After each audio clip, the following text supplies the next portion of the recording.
নমস্কার, আমি রজত শুভ্র মুখোপাধ্যায়, এসএসসিএন এ আপনাদের সবাইকে স্বাগত। আইএসএল এর আগে যতবার হয়েছে এতটা এক্সাইটমেন্ট লাস্ট ম্যাচকে ঘিরে কোনোদিনও হয়নি। আগামীকাল ইস্টবেঙ্গল খেলতে নামছে ইন্টার কাশির বিরুদ্ধে, আর সেই একই সময়ে মোহনবাগান খেলতে নামছে পাঞ্জাবের বিরুদ্ধে। একই সময়ে মোহনবাগান খেলতে নামছে দিল্লির বিরুদ্ধে। দু দলেরই পয়েন্ট 23-23, কিন্তু গোল অ্যাভারেজে এগিয়ে আছে ইস্টবেঙ্গল। অর্থাৎ আগামীকালের ম্যাচ যদি ইস্টবেঙ্গল জিতে যায় তাহলে ইস্টবেঙ্গল প্রথমবারের জন্য আইএসএল চ্যাম্পিয়ন হবে। মোহনবাগান যদি জিতে যায় তা সত্ত্বেও তাদের তাকিয়ে থাকতে হবে ইস্টবেঙ্গলের ফলাফলের দিকে। এরকম একটা পরিস্থিতিতে কলকাতা ময়দানে কিন্তু রীতিমতো টান টান উত্তেজনা। কি হতে পারে কালকের ম্যাচ, কোন দল এগিয়ে, কার জেতার সম্ভাবনা বেশি, আমরা আলোচনা করব। দুই দলেরই হয়ে এক সময় দাপিয়ে ফুটবল খেলা শিশির ঘোষের সঙ্গে। শিশিরদা, তুমি মোহনবাগান ক বছর খেলেছো? 10 বছর। আর ইস্টবেঙ্গল 2 বছর। তো ময়দানে একটা যে প্রশ্ন খুব স্বাভাবিকভাবেই আছে, শিশির ঘোষ কোন দলের সমর্থক? সমর্থক আমরা প্লেয়ার, আমাদের তো সমর্থক কোনো জায়গায় হওয়া মানায় না। এই তখন পেশাদারিত্ব যেটা মানে লোকে বলে যে পেশাদারিত্ব মানে পয়সা কড়ির ব্যাপার যেরকম থাকে, তাদের মধ্যে আমরা পড়তাম না। আমরা অপেশাদারের মধ্যেই ছিলাম। যেহেতু আমরা খেলতাম, খেলার মাঠের থেকেও কিছু পয়সা পেতাম, বা আমরা ব্যাংকে চাকরি করতাম। এই দোদুল্যমান অবস্থায় আমরা কারো কোনো দলেরই সাপোর্টার হতে পারিনি। ছোটবেলায় যখন খেলতাম না তখন হয়তো আমি সেটা ইস্টবেঙ্গলের সাপোর্টার ছিলাম, কিন্তু বড় হয়ে আমি যখন প্রথম মোহনবাগান জার্সি পরি, আমার প্রথম বড় টিম মোহনবাগান, তখন তো আর অন্য টিমের সাপোর্টার হয়ে যাবে, তো মোহনবাগানই, আমার টিম জিতবে, গোল করবো, এসবই তখন চিন্তা ভাবনা মোহনবাগানই হয়ে গেছিলাম। আবার পরবর্তী সময় যখন ইস্টবেঙ্গলে গেলাম, সেই টিমের মান মর্যাদা রাখতে হবে, আমাকেও খেলতে হবে ভালো, তখন আমি ইস্টবেঙ্গলই হলো। সেরকম কোনো এ নেই। তবে হ্যাঁ, এই যে খেলাগুলো এখন হয় আমরা বাইরে থেকে দেখি, সেই ইস্টবেঙ্গল মোহনবাগান আমরা চাই সবসময় ইস্টবেঙ্গল মোহনবাগান আমাদের বাংলার টিম চ্যাম্পিয়ন হোক। সে ইস্টবেঙ্গলই হোক, তখন আমি ইস্টবেঙ্গল হয়ে যাই, আবার মোহনবাগান হলে মোহনবাগান হয়ে যায়। কালকে তোমার সমর্থন কার দিকে থাকবে? তুমি চাও, ভেতর থেকে বলো, তুমি চাও কে জিতুক? এটা তো মানে যারা খেলছে, মোহনবাগান খেলছে বা ইস্টবেঙ্গল টিম হিসাবে খেলছে, তো তাদের উপর নির্ভর, আমার বলার উপর তো নির্ভর করে। সমর্থন কার দিকে থাকবে? সমর্থন মানে এটা কঠিন প্রশ্ন। সমর্থন কার দিয়ে দুটোই কঠিন বলবো তো শিশির হেড দিয়ে গোল করতো। মানে কঠিন বলতে এই যদি বলছি, আমি তো আর ভবিষ্যৎবাণী করতে পারি না, একটা টিমকে নিয়ে আমি করতে পারি না। কে জিতলে সুখী, কে জিতলে খুশি? কে জিতলে খুশি মানে সাপোর্টারের মতো তুমি প্রশ্ন করছো। হ্যাঁ, আমি কালকের ম্যাচ জিতে শিশির ঘোষ কার দিকে সমর্থন? আমাকে কি সাপোর্টার হিসেবে না, আমি বলছি না, অ্যাজ এ ফুটবল বিশেষজ্ঞ। ফুটবল বিশেষজ্ঞ আসছি আমি, কিন্তু শিশির ঘোষ বাঙালি, ইস্টবেঙ্গল মোহনবাগানে ভাগ আছে না। মোটি অবশ্যই যদি ইস্টবেঙ্গল চ্যাম্পিয়ন হয় আমার ভালো লাগবে। কারণ কি, এত বছর ধরে সাধনার ফলে যদি একটা ইস্টবেঙ্গল টিম যদি চ্যাম্পিয়ন হতে পারে, মোহনবাগান তো আগে হয়েছে। আমি বলছি না যে মোহনবাগান চ্যাম্পিয়ন হলে আমাদের খারাপ লাগবে, তা না, দুটোই বাংলার টিম, সব ঠিক আছে। তবে ইস্টবেঙ্গল যদি হয়, মানে নবজাগরণ, পুনর্জন্ম, ইস্টবেঙ্গলের সাপোর্টার যারা আছে, যারা মানে ডিমোলাইজ হয়ে গেছিল, তারা আবার মানে জাগবে এবং ময়দানটা আবার সেই আগেকার মতো মানে অবস্থা ফিরে আসবে, খেলার অবস্থা আগেকার মতো, মানে উন্মাদনা যেটা ছিল সেই জায়গাটা আবার আসবে। নিজের ঘরের মাঠে হয়তো খেলা হবে আবার। ইস্টবেঙ্গল মোহনবাগান যদি ঘরের মাঠে না খেলে, তখন তো সাপোর্টার গুলো তো মানে হয়রান হয়ে যায়। আপনি রোজই যদি সল্টলেকে খেলতে যান, মানে খেলা দেখতে যান, বা নৈহাটিতে খেলা দেখতে যান, সাপোর্টারদের সেই একাগ্রতা এটা থাকে না। আচ্ছা, সেটা এইবার আসি যে বিশেষজ্ঞ হিসেবে শিশির ঘোষ, এই টুর্নামেন্টের কয়েকটা ম্যাচ তুমি দেখেছো, লাস্ট ইস্টবেঙ্গল মোহনবাগানের ম্যাচও দেখেছো। কালকের ম্যাচে ইস্টবেঙ্গল কতটা এগিয়ে আছে? ইন্টার কাশি লাস্ট ম্যাচ মোহনবাগানের সঙ্গে ড্র করেছে, কতটা এগিয়ে আছে ইস্টবেঙ্গল, কতটা কনফিডেন্সে শুরু করবে? না, মোহনবাগানের সাথে ড্র করেছে বলে ইন্টার কাশি যে ইস্টবেঙ্গল হারাতে পারবে না বা না, তা নয়। সেই দিন হয়তো ইন্টার কাশি ভালো খেলেছে মোহনবাগান তুলনায়, তাই জন্যই হয়তো ড্র হয়েছে ম্যাচে, বা মোহনবাগান খেলতে পারিনি।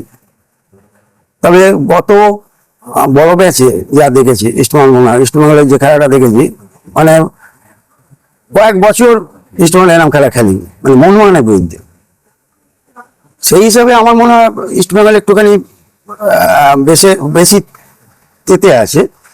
মানে এই কথাটাই এই জন্যই বললাম যে প্রথমবার যদি জিততে যায়, প্রথমবার আইএসএল চ্যাম্পিয়ন হবে, এটা বিরাট ব্যাপার, সবার স্বপ্ন থাকে। এবং প্লেয়াররাই যেতে হবে, প্লেয়াররাই হারাবে, এবং প্লেয়ার ধাতেই সব। কোচ ঠিক আছে, কোচ উনি আছেন, ডাইরেকশন দেবেন, এই যেমন ঠিক আছে, কিন্তু খেলতে হবে প্লেয়ারদের। মাঠে ঢুকে কোচ তো আর খেলবেন না। তো প্লেয়াররা যদি মনে করে, প্লেয়াররা যদি চায়, নিজেদের নামের প্রতি যদি সুবিচার করতে চায়, তাহলে কালকের ম্যাচটা অতি অবশ্যই জেতা উচিত ইস্টবেঙ্গলের। ইস্টবেঙ্গলের এই যে তুমি বহু এরকম ম্যাচ খেলেছো, এই ধরনের ম্যাচে যেখানে জিততেই হবে, এরকম ম্যাচে একটা প্লেয়ারদের উপর প্রেশার কিরকম থাকে? না, প্রেশার তো থাকে, একটা চাপ তো থাকেই যে চ্যাম্পিয়ন হওয়ার একটা কিন্তু বাসনা, ইচ্ছে, যে সব কিছুকে ছাপিয়ে গিয়ে তোমার জিততে হবে। ওখানে মাঠে নেবে না আমাকে জিততে হবে, গোল করতে চিন্তা করলে হবে না। তুমি যা চিন্তা করো মাঠে নামার আগে চিন্তা করো না, মাঠে গিয়ে তুমি নিজের খেলাটা খেলো দলগত ভাবে। আমি বলছি না যে ইন্ডিভিজুয়াল খেলে, তবে ইন্ডিভিজুয়াল ব্রিলিয়েন্সি তো ম্যাচ জিতে, সেটাও ঘটনা। কিন্তু তা সত্ত্বেও বলে যে আগের ম্যাচটা ইস্টবেঙ্গলের জেতা ম্যাচ, 10 মিনিট বাকি, আর ইস্টবেঙ্গল 8 মিনিট বাকি, সেই ম্যাচটা ইস্টবেঙ্গল ধরে রাখতে পারলো না। এটা একটা দুর্বল দিক ইস্টবেঙ্গলের। তবে আমার মনে হয় ভুল থেকে শিক্ষা নেবে ইস্টবেঙ্গল। ইস্টবেঙ্গলের যে তুমি আগের ম্যাচে যে দেখলে যে রক্ষণ, গোলকিপিং তো অসাধারণ পারফর্ম করেছে। গোলকিপিং, রক্ষণ, মাঝমাঠ এবং ফরওয়ার্ড লাইন, কোন দিকটা ইস্টবেঙ্গলের সব থেকে স্ট্রেংথ হচ্ছে ইস্টবেঙ্গলের মানে হাফ লাইনটা মিগুয়েল যে খেলছে, এবং সুব্রমল যে স্টপারটা খেলছে, গোলকিপারটা তো ভালোই খেলেছে। ফরওয়ার্ড যে গোল করেনি তা না, ফরওয়ার্ড তো গোল করেছে। সব মিলিয়ে আমার মনে হয় ইস্টবেঙ্গলের মাঝমাঠটা শক্তিশালী আছে। অনেকে না ময়দানে ইতিমধ্যে একটা কম্পারিজন উঠতে শুরু করেছে, তুলনামূলক আলোচনা, যে মিগুয়েলের মধ্যে অনেকে কৃষাণুদেরকে খুঁজে পাচ্ছে। তুমি তো কৃষাণুদের সঙ্গে এত বছর খেলেছো না, এটা তুলনা করাটা মানে যথার্থ নয়। মিগুয়েল এক ধরনের খেলা খেলে, কৃষাণুদের এক ধরনের খেলা খেলতো। কৃষাণুদের খেলাটা আমাদের মানে চোখে লেগে থাকতো, বা খেলেছে দিনের পর দিন, মানে সাকসেসফুলি ও মানে খেলা খেলে গেছে। মিগুয়েল হয়তো 2 বছর খেলছে, কিন্তু মিগুয়েল যে ধরনের হাফে যে ধরনের খেলা খেলে, রন্টু মানে ওর ডাকনাম কৃষাণু, রন্টু কিন্তু এই খেলাটা খেলতো না। নিচে থেকে খেলতো, বল বাড়াতো, এ করতো, সব ঠিক আছে, কিন্তু রন্টুর খেলার তখনকার প্যাটার্ন অন্যরকম ছিল। এটা মানতে হতে, অবশ্যই মানতে হবে। এখন মিগুয়েল যে ছকে খেলছে বা ও যেরকম ধরনের প্লেয়ার, ও খারাপ প্লেয়ার আমি বলছি না, কিন্তু ও যেরকম ধরনের প্লেয়ার, ও কিন্তু মানে রন্টুর মতোই যদি মিল খুঁজতে যাও, ওর মধ্যে রন্টু যেরকম সফট ছিল, মিগুয়েলও সফট। দুজনেই বাঁ পায়ে খেলে ঠিক আছে, কিন্তু অ্যাডভান্টেজ মিগুয়েলের হাইটটা। এবং মিগুয়েল যে খেলাটা খেলতো রন্টুর থেকে অনেক সার্ভ ছিল, মানে খেলা ঘোরাতে পারতে, বাঁ দিক বাঁ দিক ঘোরাতে পারতে। মিগুয়েল তো পারে না আমি তা বলবো না, কিন্তু সামনের দিকে যেসব ফরওয়ার্ড আছে, মিগুয়েল বল বাড়িয়ে যাচ্ছে, সব ঠিক আছে। একটা যথার্থ মূল্যায়ন কখন হয় একটা প্লেয়ার, ভালো প্লেয়ার আজকে যদি সামনের দিকে ছেলে এই যে মিগুয়েল যে বল বাড়াচ্ছে, যদি এটা গোল করে দেয়, তবেই প্রতিফলনটা বলে না ও বড় প্লেয়ার, ও ভালো প্লেয়ার, দারুণ পাস তো দেয় ভালো। গোলটা যদি প্রতিফলন না, তখন মিগুয়েলকে তখন আর বলা যাবে না। যেটা কৃষাণুর ক্ষেত্রে হতো, যে সামনে চিমা থাকতো বা সামনে আমরা সব থাকতাম, কৃষাণু যেসব বল দিত, আমরা গোল করতাম বলি, মানে ওই জায়গাটা 50-50 হয়ে যায়। আমি গোল করি যে আমারও কৃতিত্ব আছে, ও বল দিয়েছে ওরও কৃতিত্ব আছে। এখানে একতরফা হয়ে যাচ্ছে, মিগুয়েল বল দিচ্ছে কিন্তু গোল হচ্ছে না। যদি গোলটা হতো, তখন মিগুয়েলের মূল্যায়নটা আরো উঁচু জায়গায় হতো। আচ্ছা, তোমার যদি দুটো অপশন থাকে, মানে এই দুজনের মধ্যে একজনকে নেওয়ার, মিগুয়েল না কৃষাণুদের, তুমি কাকে নেবে? তোমার প্রাইম টাইমে আমি বলছি। এবার আমি খেলেছি কৃষাণুর সাথে, আমি তো মিগুয়েলের সাথে খেলিনি, এটা আমার মূল্যায়ন করা ঠিক হবে না। না, তবুও আমি ধরছি যে ফুটবলারদের এই ধরনের প্রশ্ন ফেস করতে হয় না, যে পিক ফর্মের কৃষাণুদে আর এই বর্তমান ফর্মের মিগুয়েল, শিশির ঘোষ কাকে রাখবে? মানে এখন আমাদের সময় যেরকম খেলা খেলতো, মানে কৃষাণু যেরকম টাইপের খেলতো বা খেলা যেরকম প্যাটার্নে হতো, এখন অনেকটা চেঞ্জ হয়েছে। এবং সেই জায়গায় আমি তো ওকে, কারণ ওর সাথে আমি খেলিনি, আমি ওরকম ভাবে বলতে পারবো না, আমি তুলনা করতে পারবো না। আমি বলতে পারি এই যে একটু আগে বললাম, ও যেরকম ভাবে খেলাটা সুইচ ওভার হতো, যেরকম ভাবে করতো, মিডওয়েল হয়তো করে, কিন্তু গোল না করতে পারলে যেটা হয়, আমি এই ব্যাপারে আর ইস্ট বেঙ্গলের ফরওয়ার্ড লাইন কেমন? ইউসুফ এজিজারি আছে, বিপিন সিং আছে, তারপরে আগের দিনের যে গোলদাতা এডমুন্ড আছে, এডমুন্ড খেলতে পারবে কিনা এখনো জানা যাচ্ছে না। ফরওয়ার্ড লাইনটাকে কেমন লাগে? ফরওয়ার্ড লাইন কিরকম বললে, ইস্টবেঙ্গল যখন গোল অ্যাভারেজে এগিয়ে আছে, আমার ফরওয়ার্ড লাইন বলতে হবে ভালো, প্রচুর গোল ডেলিভার করেছে। গোল করেছে। ফরওয়ার্ডেই তো গোল করেছে। ফরওয়ার্ড লাইন ভালো, যতক্ষণ না গোলে পরিণত করা যাবে, গোল করতে হবে ততক্ষণ। মানে শিশির ঘোষ মনে করছে আগামীকালের ম্যাচে ইস্ট বেঙ্গল সমর্থকদের বাড়তি টেনশন নেওয়ার দরকার নেই, ইস্ট বেঙ্গলের জেতা ম্যাচ। অতি অবশ্যই ইস্টবেঙ্গল তো খেলবে ঘরের মাঠেতে, তাই তো? কিশোরবাদী খেলা হবে। কিশোরবাদী একটা একটা ডিসঅ্যাডভান্টেজ এর, যে যুববাড়িতে খেলাটা যদি হতো ইস্টবেঙ্গলের, আমার মনে হয় খুব ভালো হতো। কেন? যুববাড়িতে অনেক ছড়িয়ে ছিটিয়ে খেলা যায়, মাঠটা খেলে খেলে ইস্টবেঙ্গল মনমান একটা অভ্যস্ত। হঠাৎ কিশোরবাড়ি স্টেডিয়ামে খেলাটা নিয়ে যাওয়া আর সাপোর্টার কমে যাওয়া, এটা একটা মাইনাস পয়েন্ট। কিন্তু এটা কিন্তু কাশির প্লাস পয়েন্ট হয়ে যাবে, কারণ কম দর্শকের ভেতরে ওদের খেলতে হয়। ব্যাপারটা হচ্ছে এটা। যুবভারতী মনে হলে প্রচুর দর্শক, একটা চ্যাম্পিয়নশিপ ম্যাচ, বিশালে এখানে 10,000 লোক ধরে শুনলাম। তাহলে আমি কোথায় 10,000, কোথায় 60-70,000। 5,000 ইস্ট বেঙ্গলকে দেওয়া হয়েছে 5,000 টিকিট, 5,000 এখন ইস্ট বেঙ্গলে 5-6,000 সমর্থক যাবে। সমর্থন যাবে। সেদিক থেকে দেখতে গেলে এটা কাছে ওইটা অ্যাডভান্টেজ পাবে। এবার মাঠটা যেহেতু ইস্টবেঙ্গল খেলেনি, মানে খেলে না, মানে অমানসিনী ব্লুমুন হয়তো খেলে, একটা দুটো ম্যাচ খেলেছে, কিন্তু যুবভারতী মানে একটা যদি বড় ম্যাচও খেলে, কিন্তু ও এটা জানে, আবহাওয়াটা জানে, মাঠের মাঠটা কেমন বিহেভ করবে, কত ওটা জানে, ওটা আমার অ্যাডভান্টেজ যথেষ্ট হলে।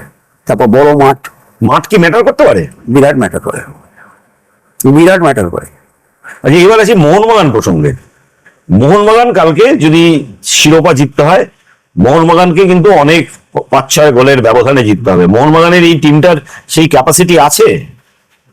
ক্যাপাসিটি আছে, ক্যাপাসিটি নেই বললে ভুল হবে। মোহনবাগান টিমটা কিন্তু গোছানো টিম। আমি জানি না কেন খেলতে পারছে না, এটা হয়, কিন্তু একটা দুটো ম্যাচ হতে পারে। কিন্তু ধারাবাহিকভাবে যে বাজে খেলবে, মানে বাজে খেলে ম্যাচ ড্র করছে, পয়েন্ট নষ্ট করছে, গোল নষ্ট করছে, এটা মোহনবাগান টিমকে মানা যায় না। মোহনবাগানের যে ধারে ধারে যেরকম ফরওয়ার্ড লাইন আছে, পুরো টোটাল টিমটাই ধরে মোহনবাগান ভালো টিম। কিন্তু আমি জানি না ভেতরে কিছু গন্ডগোল আছে কিনা, জানি না। নাহলে দিমিত্রির মতো প্লেয়ারটা ভালো প্লেয়ার, দিমিত্রি প্লেয়ার বলেছে ওর নাকি যা কথা শুনেছে লাস্ট ড্যান্স। এবার একটা টিম চ্যাম্পিয়নশিপ খেলতে আছে, সেই মেন প্লেয়ার সে যদি বলে আমার লাস্ট ড্যান্স, এবার যতই প্রফেশনাল প্লেয়ার হলে এইসব কথা বলা যায় না। এরা প্রফেশনাল প্লেয়ার নয়, আদৌ নয়। একটা আমি ফাইনাল ম্যাচ খেলতে যাচ্ছি, আমি লাস্ট ড্যান্স বলবো, আমি মানতে পারি না। অ্যাজ এ ফুটবলার আমি মানতে পারি না। তো এটা কি প্লেয়ারদের সামগ্রিক এরকম? একদম একদম পুরো। আজকে যদি মেন প্লেয়ার, ও তো এখন মেন প্লেয়ার নয়, একটা সময় ছিল। এবার লাস্ট ড্যান্স বলতে আমরা কি বুঝবো এখানে? তুমি তাহলে সামনে অন্য টিমে সই করবে, তুমি আগে থেকে তোমার সব সেটেল হয়ে গেছে, তাহলে অনিচ্ছুক ঘোড়াকে আমি তাহলে নামিয়ে লাভ নেই আমার। আজকে একটা চ্যাম্পিয়নশিপ ম্যাচে আমি ওকে নামাবোই না। আমি কোচ হলে আমি ওকে নামাতাম না, আমি কিছুতেই ওকে নামাতাম না। ও যত বড়ই আগে যতই খেলে থাকুক, তুমি কখনোই বলতে পারো না একটা অ্যাজ এ প্রফেশনাল প্লেয়ার হিসেবে, এমনি নর্মাল প্লেয়ার হিসেবে তুমি বলতে পারো না। টিমের এর মধ্যে ভাঙন ধরে যাবে। কিন্তু মোহনবাগানের এই টিমটার কি সেই ক্যাপাসিটি এই মুহূর্তে আছে কি মনে হয়? কারণ এই টিমটাও কিন্তু দারুণ। লাস্ট দুটো ম্যাচ, 3টে ম্যাচ মোহনবাগান ভালো খেলেনি, মানে চ্যাম্পিয়ন হওয়ার মতো খেলা খেলেনি। তার জন্য আজকে এই অবস্থা। আজকে কেন আমার আজকে এই টিম এত ভালো ভালো প্লেয়ার, আমার কেন লাস্ট ম্যাচের দিকে তাকিয়ে থাকতে হবে? আমি 3টে ম্যাচ আগে চ্যাম্পিয়ন হয়ে যাবো। আমি যদি দি বেস্ট টিম হই, আমি 3টে ম্যাচ আগে চ্যাম্পিয়ন হয়ে যাবো। মোহনবাগান সেই জায়গায় ছিল, মোহনবাগান সেই জায়গায় ছিল। ওরা নিজেদের পায়ে নিজেরা করে মেরেছে। আজকে এটাও ঘটনা, এই যে লাস্ট ম্যাচ মুম্বাই আর এর খেলা, দিল্লি খেলা, পাঞ্জাবের খেলা, ওই দিকেও তাকিয়ে থাকতে হবে। এদের দুজনকে ওই দিকেও তাকিয়ে থাকতে হবে, কারণ ওরাও যদি জিতে যায়, ওরা 25-এ চলে যাবে। এদের যদি ম্যাচ ড্র হয়, তার ওরা বেরিয়ে যাবে, ওরা বেরিয়ে যাবে, ওরা এমনি চ্যাম্পিয়ন হয়ে যাবে। তাহলে আমি ওই টিমটার দিকে তাকাবো কেন? আমি রাজধানী এক্সপ্রেস, আমি সোজা যাবো। আমার বর্ধমান স্টেশন আছে কি ব্যান্ডেল স্টেশন, আমি দেখবোই না, আমি সোজা যাব। আমার গন্তব্যস্থল দিল্লি। টার্গেট একটা ঠিক করে রাখতে হয়। আমাকে চ্যাম্পিয়ন হতে গেলে কি হয়? চ্যাম্পিয়ন হতে গেলে সব টিমকে তোমার মারতে হবে। হ্যাঁ, ফুটবল খেলা হার জিত আছে, সব মানছি, কিন্তু তুমি ধারাবাহিকভাবে একটা টিম চ্যাম্পিয়ন হতে যাচ্ছে, সেখানে 3টে ম্যাচ এরকম ভাবে পয়েন্ট নষ্ট করা, তো চ্যাম্পিয়ন হওয়ার যোগ্য নয়। তাহলে throughout the tournament, final প্রশ্ন, throughout the tournament East Bengal বনাম মোহনবাগান, ইস্টবেঙ্গল আর মোহনবাগান কে বেটার ফুটবল খেলেছে? মানে কনসিস্টেন্টলি। সেটা ধরতে হলে মোহনবাগান খেলেছে। ইস্টবেঙ্গল খেলেনি যে আমি বলছি না, মোহনবাগানের একটা ধারাবাহিকতা ছিল। লাস্ট 3-4টে ম্যাচে সেই জায়গাটা নেমে গেছে, তাই জন্য এই অবস্থা। অপরের দিকে তাকিয়ে থাকতে হচ্ছে যে আমি চ্যাম্পিয়ন হবো, পয়েন্ট হারালেও হেরে গেলে, এইগুলো দরকার নেই। আমি জানি না মানে প্রত্যেকটা প্লেয়ার কোচের সাথে কিরাম হয়ে আছে, বা প্লেয়ারদের শারীরিক অবস্থা কিরাম ছিল। আমার মনে হয় কোথাও একটা কিছু গলদ ছিল, কিন্তু লাস্ট ম্যাচে এসে গলদটাকে আপনি সংশোধন করতে যাবেন, লাস্ট ম্যাচে হয় না। মোটামুটি 2-3টে ম্যাচ, যে 2-3টে ম্যাচ খারাপ খেলেছে, সেই 2-3টে ম্যাচ যদি মোহনবাগান, আমার মনে হয় প্রথম দিকে মোহনবাগান যদি পয়েন্ট নষ্ট করতো, এটা বেটার ছিল। এই লাস্ট দিকে পয়েন্ট নষ্ট না করাচ্ছে, কারণ আর রিকভারি জায়গা নেই। লাস্ট ম্যাচ আর রিকভারি জায়গাই নেই। ফাইনালি কালকে শিশির ঘোষ যুব ভারতীতে যাবে না কিশোর ভারতীতে যাবে? আমি কোনো ভারতীতেই যাব না। আমি ধীরে সুস্থে যে খেলা দেখাবে, আমি টিভিতে দেবো, আপনাদের পর্দায় টিভিতে দেখাবে, আমি দেখবো, টিভিতে খেলা দেখবো। আমি আসল কথা, দুটো জায়গায় খেলেছি তো, সত্যি বলছি। এই ডিজাইনিং ম্যাচে আমি একটা জায়গায় এক দলের হয়ে গেলে আর এক দল, মানে হয়তো ওদের কিছু যায় আসে না, আমি যেখানেই যাই ওদের কি এসে যায়, কিন্তু আমি আমার মনের দিক থেকে আমি পারবো না, কারণ কি আমি দুটো দলই খেলেছি, আমি দুটো দলই শুভকামনা করছি। ইস্টবেঙ্গল অ্যাজ এ ফার্স্ট যদি চ্যাম্পিয়ন হয়, মানে আমার মতো খুশি কেউ হবে না। তার মানে এই নয় যে আমি মোহনবাগানকে বলছি এড়ে যাবে, না নয়। ইস্টবেঙ্গল জিতলে সবচেয়ে ভালো লাগবে আমাদের, কারণ কি অনেকদিন ট্রফি পাইনি ইস্টবেঙ্গল, সত্যি কথা। আমি সাপোর্টারদের কথা ভেবে বলছি, শুধু আমি প্লেয়ার যদি প্লেয়াররা তো আজকে এই দল আছে, কালকে ওই দল চলবে, কিন্তু সাপোর্টাররা তার দল চেঞ্জ করতে পারে না। ও তো দুঃখের পর দুঃখই পেয়ে যাচ্ছে খালি। বলে রাজনীতিতে দল চেঞ্জ করা যায়, কিন্তু ইস্টবেঙ্গল যে একবার ইস্টবেঙ্গল, সেই ইস্টবেঙ্গল যে মোহনবাগান একবার মোহনবাগান। একদম, এই জন্যই তো মানে এই যেসব পার্টি আছে ধরুন, এরা কেউ 30 বছর, কেউ 40 বছর বা 15 বছর পার্টি থাকবে। মোহনবাগান থাকবে 125 বছর, 50 বছর, ইস্টবেঙ্গল থাকবে 100 বছর উপরে। এদের হারানো যাবে না।